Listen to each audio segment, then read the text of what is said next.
ಓಂ ನಮೋ ವಾಲ್ಮೀಕಿಯೇ. ನಮಸ್ಕಾರ ಬಂಧುಗಳೇ. ನಾನು ನಿವೃತ್ತ ಪ್ರಾಧ್ಯಾಪಕ ಡಾಕ್ಟರ್ ಅರ್ಜುನ್ ಪಂಗನ್ನವರ್. ಹೇ ಸೀತಾರಾಮ್ ವಾಹಿನಿಯ ವಾಲ್ಮೀಕಿ ರಾಮಾಯಣ ಅಂದು ಇಂದು ಚಿಂತನ ಕಾರ್ಯಕ್ರಮದ 401ನೇ ಸಂಚಿಕೆಗೆ ತಮ್ಮೆಲ್ಲರಿಗೂ ಸ್ವಾಗತ. ಹಿಂದಿನ ಸಂಚಿಕೆಯಲ್ಲಿ ರಾಮ ಸುಗ್ರೀವನಿಗೆ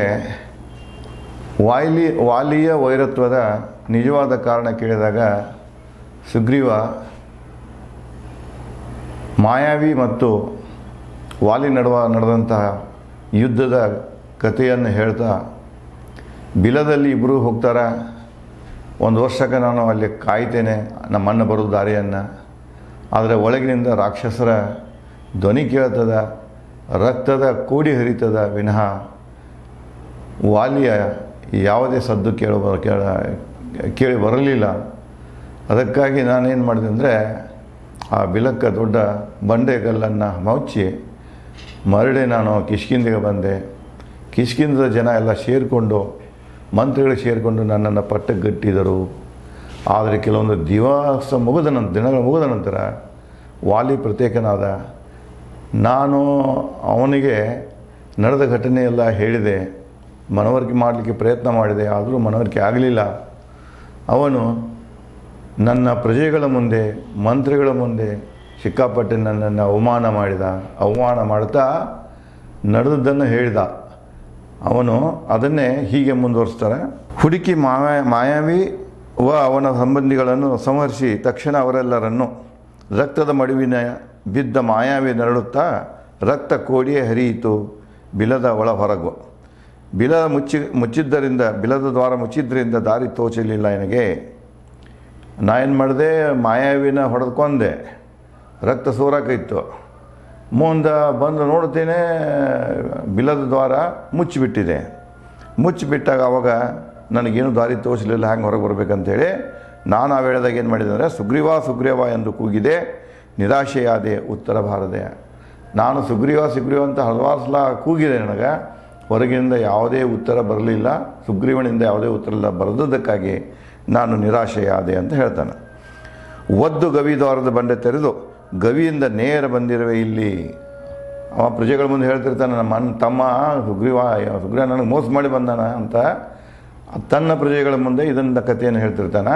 ಅವಾಗ ಹೇಳ್ತಾನೆ, ನಾನೇನು ಮಾಡಿದೆ, ಅದು ಬಿಲದ್ವಾರವನ್ನು ಒದ್ದು ಅದನ್ನು ಅದನ್ನು ತೆಗೆದು ನಾನು ನೇರವಾಗಿ ಆ ಬಿಲದಿಂದ ಇಲ್ಲೇ ಬಂದಿದ್ದೇನೆ ಅಂತ ಹೇಳ್ತಾನೆ. ನನ್ನ ಮರೆತು ಕ್ರೂರ ಸುಗ್ರೀವ ರಾಜ್ಯವಾಳುತ್ತೀವನು, ನಾನು ಮರ್ತ ಬಿಟ್ಟನು, ಇವು ಮಹಾಕ್ರೂರ ಮನುಷ್ಯ ಅಗದಿ ಆರಾಮದಿಂದ ರಾಜ್ಯ ಆಳ್ತಾ ಇದ್ದಾನ. ಕಂಡು ನಾ ದಿಗ್ಭ್ರಮೆಗೊಂಡೆ. ಇದನ್ನು ಇಲ್ಲಿ ಕೂತು ಅವನು ರಾಜ ಆಳೋದನ್ನು ನೋಡಿದ ತಕ್ಷಣ ನನಗೆ ಭಾಳ ಏನಾಯಿತು, ದಿಗ್ಭ್ರಮೆ ಆಯಿತು ಅಂತ ಹೇಳಿ ವಾಲಿ ಅಲ್ಲಿ ನೆರೆದಂತಹ ತನ್ನ ಪ್ರಜೆಗಳ ಮುಂದೆ, ಆ ಮಂತ್ರಿಗಳ ಮುಂದೆ, ಜನರ ಮುಂದೆ ಹೇಳ್ತಿರ್ತಾನೆ, ಸುಗ್ರೀವನ್ನ ಹೀಯಾಳಿಸಿ. ಹೀಗೆ ಮಾತನಾಡುತ್ತಾ ದರ್ಬಾರದಲ್ಲಿ ಸುಗ್ರೀವ ಹಾಕಿದ ಬಟ್ಟೆಯಲ್ಲಿಯೇ ನನ್ನ ಗಡೀಪಾರ ಮಾಡಿದ. ಇಲ್ಲಿ ಸುಗ್ರೀವ ರಾಮನಿಗೆ ಹೇಳ್ತಾ ಇದ್ದಾನೆ ಯಾವ ರೀತಿಯಾಗಿ ಇವನು ಅವಮಾನ ಮಾಡಿ ಹೊರಗೆ ಹಾಕಿದ ಅನ್ನೋದು. ಮತ್ತು ವಾಲಿ ಮತ್ತು ನನ್ನ ಮಧ್ಯದಲ್ಲಿ ಇರುವಂತಹ ಒಂದು ವೈರತ್ವ ಕಾರಣ ಏನಂತೇಳಿ ರಾಮ ಪ್ರಶ್ನೆ ಕೇಳಿದ್ದಕ್ಕಾಗಿ ಅವ ಈ ರೀತಿಯಾಗಿ ಉತ್ತರ ಹೇಳ್ತಿರ್ತಾನೆ. ಮುಂದುವರೆದು, ಓ ರಾಮ, ವಾಲಿ ಅಪಹರಿಸಿದ ನನ್ನ ಪತ್ನಿಯನ್ನು ಹೆದರಿ ಜೀವರಕ್ಷಣೆಗೆ ಸುತ್ತಿದೆ ಭೂಮಂಡಲ ಅರಣ್ಯ ಮಹಾಸಾಗರಗಳನ್ನು. ನನ್ನ ಹೆಂಡತಿನೂ ಅಪಹರಿಸ್ಕೊಂಡು ಹೋಗಿಬಿಟ್ಟ, ರಾಜ್ಯ ತಗೊಂಡ, ನಾನು ಹೊಡ್ಯಾಕೆಂಡು ಬಂದಲ್ಲ, ನಾ ಜೀವ ರಕ್ಷಣೆ ಸಲುವಾಗಿ ಇಡೀ ಭೂಮಂಡಲವನ್ನೇ ಸುತ್ತಿದೆ, ಪರ್ವತಗಳನ್ನು ಸುತ್ತಿದೆ, ನದಿ ಕೊಳ್ಳಗಳನ್ನು ಸುತ್ತಿದೆ, ಮರುಭೂಮಿಗಳನ್ನು ಸುತ್ತಿದೆ, ಮಹಾಸಾಗರಗಳನ್ನು ಸುತ್ತಿದೆ. ಅಂದರೆ ಹೆಚ್ಚು ಕಡಿಮೆ ಈ ಭೂಮಂಡಲವನ್ನೇ ನಾನು ಏನು ಮಾಡಿದೆ, ಸುತ್ತಿಕೊಂಡೆ ಅವನಿಂದ ಜೀವವನ್ನು ರಕ್ಷಿಸಿಕೊಳ್ತಾ ಇದ್ದೇನೆ ಅಂತ ಹೇಳ್ತಾನೆ. ಮತ್ತೊಂದು ಕಾರಣಕ್ಕೆ ವಾಲಿಬಾರದ ಋಷ್ಯಮುಖ ಪರ್ವತದಲ್ಲಿ ನಾ ಪಡೆದಿರುವ ಆಶ್ರಮ. ಅಂದರೆ ಅವ ಎಲ್ಲ ಕಡೆ ಹರಡ್ತಿದ್ದ ವಾಲಿ ಋಷ್ಯಮುಖ ಪರ್ವತಕ್ಕೆ ಹೋಗ್ತಿರಕ್ಕಿಲ್ಲ. ಯಾಕಂದರೆ ಅಲ್ಲಿ ಆ ಮುನಿಗಳು ಅವನಿಗೆ ಶಾಪ ಕೊಟ್ಟಿರ್ತಾರೆ. ಅದಕ್ಕೆ ಆ ಶಾಪಕ್ಕೆ ಹೆದರಿಕೊಂಡು ಋಷ್ಯಮುಖ ಪರ್ವತಕ್ಕೆ ಮಾತ್ರ ಹಿಂಗೆ ಹೋಗ್ತಿದ್ದಿಲ್ಲ. ಅದು ಸುಗ್ರೀವ್ ಗೊತ್ತಿರ್ತದೆ. ಅದಕ್ಕೆ ಸುಗ್ರೀವ್ ಏನು ಮಾಡ್ತಾನೆ ಅಂದರೆ, ವಾಲಿ ಇಲ್ಲಿ ಬರೋದಿಲ್ಲ ಅಂತ ತಿಳ್ಕೊಂಡೇ ಋಷ್ಯಮುಖ ಪರ್ವತದಲ್ಲಿರ್ತಾನೆ. ಆದರೆ ವಾಲಿ ಸುಮ್ಮನೆ ಕೂತಿರೋದಿಲ್ಲ, ಯಾರ್ಯಾರು ಜನರನ್ನು ಹೊಡೆಯೋ ಸಲುವಾಗಿ ಋಷ್ಯಮುಖ ಪರ್ವತಕ್ಕೆ ಕಳಿಸ್ತಾ ಇದ್ದಾನೆ. ಆದರೆ ಮಾತ್ರ ಋಷ್ಯಮುಖ ಪರ್ವತಕ್ಕೆ ಹೋಗ್ತಿರಲಿಲ್ಲ. ಓ ರಾಘವ, ಒಪ್ಪಿಸಿರುವೆ ವಾಲಿ ವೈರತ್ವದ ವರದಿ, ಪರೀಕ್ಷಿಸು ವೈರತ್ವದ ಸತ್ಯಾನುಸತ್ಯತೆ, ನಾನು ನಿರ್ದೋಷಿ. ನಿನ್ನ ಮುಂದೆ ನಡೆದು ಏನು ಘಟನೆ ಆಗಿತ್ತು ಅದನ್ನೆಲ್ಲ ನಿನ್ನ ಮುಂದೆ ಇಟ್ಟೆ ನಾನೀಗ. ಅಂದರೆ ನ್ಯಾಯಶಾಸ್ತ್ರದ ಪ್ರಕಾರ ವಾಲಿದ ಏನು ಅವನಲ್ಲಿ ಏನು ವಿಚಾರಗಳಿದ್ದು, ನನ್ನಲ್ಲಿ ಏನು ವಿಚಾರಗಳಿದ್ದು, ನಡೆದ ಘಟನೆ ಏನಿರ್ತೀವಿ ಎಲ್ಲನೂ ನಿನ್ನ ಮುಂದೆ ಇಟ್ಟೇನೆ. ಈಗ ಅವುಗಳನ್ನು ಅದರಾಗ ಸತ್ಯ ಯಾವುದು ಅಸತ್ಯ ಯಾವುದು ಅಂತ ಹೇಳಿ ತಿಳ್ಕೊಳ್ಳೋದು, ವಿಚಾರ ಮಾಡಿ ನಿರ್ಣಯಕ್ಕೆ ಬರೋದು ನಿನ್ನದು ಅಂಥೇಳಿ ರಾಮನಿಗೆ ಸುಗ್ರೀವ ಹೇಳ್ತಾನೆ. ಮತ್ತು ನಾನು ಹೇಳೋದೇನೆಂದರೆ, ನನ್ನ ಡಿಫೆನ್ಸ್ನಾಗ ಈ ಘಟನೆಯಲ್ಲಿ ನಾನು ನಿರ್ದೋಷಿ, ನನ್ನ ಅಣ್ಣ ವಾಲಿಗೆ ಯಾವುದೇ ಪ್ರಕಾರದ ನಾನು ದ್ರೋಹ ಬಗೆದಿಲ್ಲ ಅನ್ನುವಂಗೆ ನಾನು ಸತ್ಯವನ್ನು ಹೇಳ್ತಾ ಇದ್ದೇನೆ ಅಂಥೇಳಿ ರಾಮನ ಮುಂದೆ ತನ್ನ ಅಳಲನ್ನು ಇಡ್ತಾನೆ ಅಥವಾ ವಾದವನ್ನು ಮಂಡಿಸ್ತಾನೆ. ಓ ರಾಮ, ರಕ್ಷಿಸು ಎನ್ನ ವಾಲಿಯ ಭಯದಿಂದ. ನಾ ಈಗ ವಾಲಿ ಭಯ ಪೀಡಿತ ಆಗಿದ್ದೇನೆ, ನಮಗೆ ಫೋಬಿಯಾ ಆಗಿದೆ, ವಾಲಿ ಫೋಬಿಯಾ ಆಗಿದೆ, ಹೆದರ್ಕೊಂಡು ಅಡ್ಡಾಡಬೇಕಾಗಿದೆ. ಅದಕ್ಕೆ ವಾಲಿಯಿಂದ ನನಗೆ ಜೀವ ರಕ್ಷಣೆ ಕೊಡು ಅಂಥೇಳಿ ಸುಗ್ರೀವ ರಾಮನನ್ನು ಕೇಳ್ಕೊಳ್ತಾನೆ. ಸುಗ್ರೀವನಿಂದ ವಿಷಯ ತಿಳಿದ ರಾಮ ನುಡಿದ. ಎಲ್ಲ ವಿಷಯ ತಿಳ್ಕೊಂಡ ರಾಮ ಸುಗ್ರೀವನಿಗೆ ಹೇಳ್ತಾನೆ, ಸುಗ್ರೀವ, ನಿನ್ನ ಪತ್ನಿ ಅಪಹರಿಸಿದ ದುಷ್ಟ ವಾಲಿ ಬದುಕಲಾರ ನನ್ನ ಕೋಪ ಮತ್ತು ತೀಕ್ಷ್ಣ ಭಾವನೆಗಳಿಂದ. ಎಲ್ಲ ಮಾಡಿದಾನು, ಒಂದು ಕೆಟ್ಟ ಕೆಲಸ ಏನು ಮಾಡ್ಯಾನಂದ್ರೆ ನಿನ್ನ ಹೆಂಡತಿ ನಿನ್ನ ಅಪಹರಿಸಿದಾನಲ್ಲ, ಅಪಹರಿಸಿದ ಒಂದು ಅಪರಾಧಕ್ಕಾಗಿ ಅವನು ನನ್ನಿಂದ ಬದುಕಲಾರ, ನನ್ನ ಬಾಣಗಳಿಂದ ಬದುಕಲಾರ, ನನ್ನ ತೀಕ್ಷ್ಣ ಬಾಣಗಳು ಅವನನ್ನು ಹೊಡೆದುರುಳಿಸ್ತಾವ ಅಂಥೇಳಿ ಕೋಪದಲ್ಲಿನೇ ರಾಮ ಹೇಳ್ತಾನೆ. ದುಃಖ ನಿನ್ನ ಎನಗೆ ಅರ್ಥವಾಗಿ, ನಿನ್ನ ದುಃಖ ಏನಿದೆ ಅದು ನನಗೆ ಅರ್ಥವಾಗಿದೆ. ನಿನ್ನ ಪತ್ನಿ ರಾಜ್ಯ ಹಿಂಪಡೆಯಲು ನಾ ಸಹಾಯ ಮಾಡುವೆ. ನಿನಗೆ ಏನು ದುಃಖ ಆಗಿದೆ, ನಿನಗೇನು ತೊಂದರೆ ಆಗಿದೆ ಅನ್ನೋದು ನನಗೆ ಅರ್ಥವಾಯಿತು. ವಾಲಿನ ಒಂದು ಸಂಹರಿಸಿ ನಾನು ನಿನ್ನ ಪತ್ನಿ ಮತ್ತು ನಿನ್ನ ರಾಜ್ಯವನ್ನು ಮರಳಿಕೊಡಿಸ್ತೇನೆ ಅಂತ ಹೇಳ್ತಾನೆ. ಕೇಳಿ ರಾಮನ ಭರವಸೆ ಮಾತು ಸುಗ್ರೀವ ಹಿಗ್ಗಿದ, ರಾಮನೊಂದಿಗೆ ಮಾತು ಮುಂದುವರಿಸಿದ. ರಾಮನಿಂದ ಇವೇನು ಒಂದು ಭರವಸೆ ಮಾತುಗಳು ಬಂದು ಭಾಳ ಅವನು ಸಂತೋಷ ಆಯಿತು. ಸಂತೋಷದಿಂದ ಮತ್ತು ಪುನಃ ಅವನು ಸಂವಾದವನ್ನು ಮುಂದುವರಿಸ್ತಾನೆ. ಸಂತೋಷ ಹೆಮ್ಮೆ ಮಾತು ಕೇಳಿ ರಾಮನ ಕೊಂಡಾಡಿದ ಸುಗ್ರೀವ ಶೌರ್ಯ ರಾಮನ ಒಂದು ಶೌರ್ಯದ ಬಗ್ಗೆ ಕೊಂಡಾಡ್ತಾನೆ. ಸುಗ್ರೀವ ರಾಮನಿಗೆ ನುಡಿದ, ಸುಟ್ಟು ಹಾಕುವುದು ಎಲ್ಲೇ ಅಡಗಿದ ಪಾಪಿಗಳನ್ನು ನಿನ್ನ ಕೋಪ ಬಾಣ. ಎಲ್ಲೇ ಪಾಪಿಗಳ ಅಡಗಿಕೊಂಡಿದ್ರೂ ಕೂಡ ಅವರನ್ನು ಹುಡುಕಿ ಹೊಡೆಯುವಂಥ ತಾಕತ್ತು ನಿನ್ನ ಬಾಣಗಳಲ್ಲಿದೆ. ಈಗ ಹೆಂಗೆ ನೋಡ್ರಿ, ನಮ್ಮ ಮಾನ್ಯ ಮೋದಿಯವರು ಹೇಳ್ತಾರೆ, ಭಾರತಕ್ಕೆ ಯಾರಾದರೂ ಏನೇ ಭಯೋತ್ಪಾದಕ ಚಟುವಟಿಕೆಗಳನ್ನು ಮಾಡಿದರು, ಅನ್ಯಾಯ ಮಾಡಿದ್ರು ಅಂದ್ರೆ ಅವರು ಎಲ್ಲೇ ಕೂತರೂ ಅಡಗಿಕೊಂಡು ಕೂತಿದ್ರು ಕೂಡ, ಯಾವುದೇ ದೇಶದ ಕೂತಿದ್ರು ಕೂಡ ಹುಡುಕಿ ಅವರನ್ನು ಹೊಡೆಯುತ್ತೇವೆ ಅಂತೇಳಿ ಹೇಳ್ತಾರಲ್ಲ, ಇವು ರಾಮಾಯಣದ ಮಾತುಗಳನ್ನೇ. ನೀವು ಪಾಪಿಗಳಿಗೆ ಎಲ್ಲೇ ಹೊಕ್ಕೊಡ್ರಿ, ಆಕಾಶದಾಗಿರ್ರಿ, ಭೂಮಿ ಒಳಗೆ ಹೊಕ್ಕೊಡ್ರಿ, ನೀರಿನ್ಯಾಗ ಹೊಕ್ಕೊಡ್ರಿ, ಎಲ್ಲರೇ ಕಟ್ಟಡಗಳಲ್ಲಿ ಅಡಗಿಕೊಂಡಿರ್ರಿ, ಗುಡ್ದಾಗ ಅಡಿಕೊಂಡಿರ್ರಿ, ನಿಮ್ಮನ್ನು ಹುಡುಕಿ ಹೊಡಿತೀರಿ ಅಂಥೇಳಿ ಅದನ್ನು ಸುಗ್ರೀವ ರಾಮನ ಕುರಿತು ಪ್ರಶಂಸೆ ಮಾಡ್ತಾನೆ. ನಿನ್ನ ಬಾಣಗಳಲ್ಲಿ ಒಂದು ತಾಕತ್ತಿದೆ, ಅವರು ಎಲ್ಲೇ ಅಡಿಗೆ ಕುಳಿತಿದ್ರು ಕೂಡ ವಾಲಿ ಅದನ್ನು ಹುಡುಕಿ ಹೊಡೆಯುವಂಥ ತಾಕತ್ತು ಇದೆ ಅಂತ ಹೇಳ್ತಾನೆ. ಮುಂದುವರೆದು, ಹಲ್ಲೆಗೈವ ಮುನ್ನ ವಾಲಿ ಬಗ್ಗೆ ಚಿತ್ತ ಕೊಟ್ಟು ಕೇಳ ರಾಮ.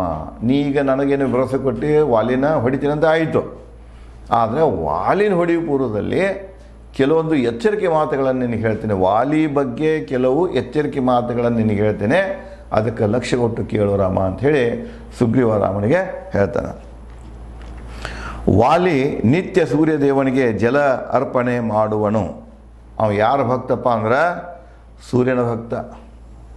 ಜಲ ಅರ್ಪಣೆ ಮಾಡ್ತಾನೆ. ಜಲ ಅರ್ಪಣೆ ಹೆಂಗೆ ಮಾಡ್ತಾನಂದ್ರೆ, ಎಷ್ಟು ಸರೋವರ ಇವು ಇದೆಲ್ಲ, ನಾವು ಸಮುದ್ರಗಳಿವೆ, ಆ ಸಮುದ್ರಗಳಿಂದ ನೀರನ್ನು ತಂದು ಸೂರ್ಯನಿಗೆ ಜಲ ಅರ್ಪಣೆ ಮಾಡ್ತಾನೆ ಅವನ. ದಕ್ಷಿಣದಿಂದ ಉತ್ತರ ಸಮುದ್ರಗಳಿಗೆ ಹೋಗುವ ಶೂರ ವಾಲಿ ಸೂರ್ಯಾಸ್ತಯ ಮುನ್ನ ಜಲ ಅರ್ಪಣೆಗೆ ಪಶ್ಚಿಮದಿಂದ ಪೂರ್ವ, ದಕ್ಷಿಣದಿಂದ ಉತ್ತರ ಸಮುದ್ರಗಳಿಗೆ ಹೋಗುವನು ಶೂರವಾಲಿ. ಪೂರ್ವ, ಪಶ್ಚಿಮ, ದಕ್ಷಿಣ, ಉತ್ತರ ಏನು ಸಮುದ್ರಗಳದಾವಲ್ಲ ಅವುಗಳಿಂದ ಎಲ್ಲ ಅಡ್ಡಾಡಿಕೊಂಡು ಸಮುದ್ರ ನೀರನ್ನು ತಂದು ಸೂರ್ಯಾಸ್ತಯ ಪೂರ್ವದಲ್ಲಿನೇ ಅವೇನು ಮಾಡ್ತಾನೆ, ಸೂರ್ಯನಿಗೆ ಜಲತರ್ಪಣೆ ಮಾಡ್ತಾನೆ.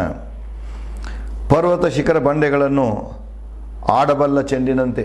ಅವನು ಎಷ್ಟು ಬಲವಾನದಾನಲ್ಲ, ಈಗೇನು ನಮ್ಗೆ ದೊಡ್ಡ ದೊಡ್ಡ ಬಂಡೆಗಳು ಕಾಣಿಸ್ತಾವ, ಪರ್ವತಗಳು ಕಾಣಿಸ್ತಾವಲ್ಲ, ಇವನು ಒಂದು ಚೆಂಡಿನಂತೆ ಆಡ್ತಾನೆ. ಹುಡುಗರು ಹೆಂಗೆ ಚೆಂಡು ಆಡ್ತಾರಲ್ಲ ಹಂಗೆ ಆಡ್ತಾನೆ. ವಾಲಿಬಾಲು, ಫುಟ್ಬಾಲು, ಕ್ರಿಕೆಟ್ ಬಾಲ್ ಹೆಂಗೆ ಆಡ್ತಾರೆ ಹುಡುಗರು ಚೆಂಡು, ಆ ಚೆಂಡಿನಂತೆ ಈ ಪರ್ವತ ಬಂಡೆಗಳನ್ನು ಆಡುವಂಥ ಬಲ ಯಾರಲ್ಲಿ ವಾಲಿಯಲ್ಲಿ ಇದೆ ಅಂತ ಹೇಳಿ ವಾಲಿಯ ಬಲದ ಬಗ್ಗೆ ಮತ್ತು ಅವನ ದೈವಿ ಶಕ್ತಿಯ ಬಗ್ಗೆ ರಾಮನಿಗೆ ಇವನು ಎಚ್ಚರಿಕೆ ಮಾತುಗಳನ್ನು ಕೊಡ್ತಿರ್ತಾನೆ. ಸಹಸ್ರ ಆನೆ ಬಲದ ವಾಲಿಯಲ್ಲಿ ಎಷ್ಟಿದ್ದ ವಾಲಿಯಲ್ಲಿ 1,000 ಬಲದ 1,000 ಆನೆಗಳ ಬಲ ಇತ್ತು ಅವನಲ್ಲಿ. ಹಾರಬಲ್ಲ ವೇಗದಿ ಅತ್ತಿಂದಿತ್ತ.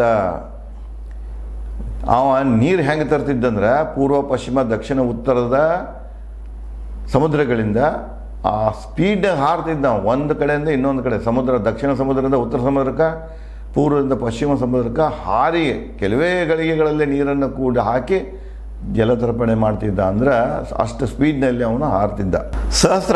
ಸಹಸ್ರ ಆನೆಬಲ ಮಹಿಷಕ ರೂಪಿ ಕೈಲಾಸ ಪರ್ವತದಂಥ ದೈತ ದುಂದುಬಿ ತನ್ನ ಮೈಮನದಲ್ಲಿ ಸಮುದ್ರ ರಾಜ ಬಳಿ ಬಂದ.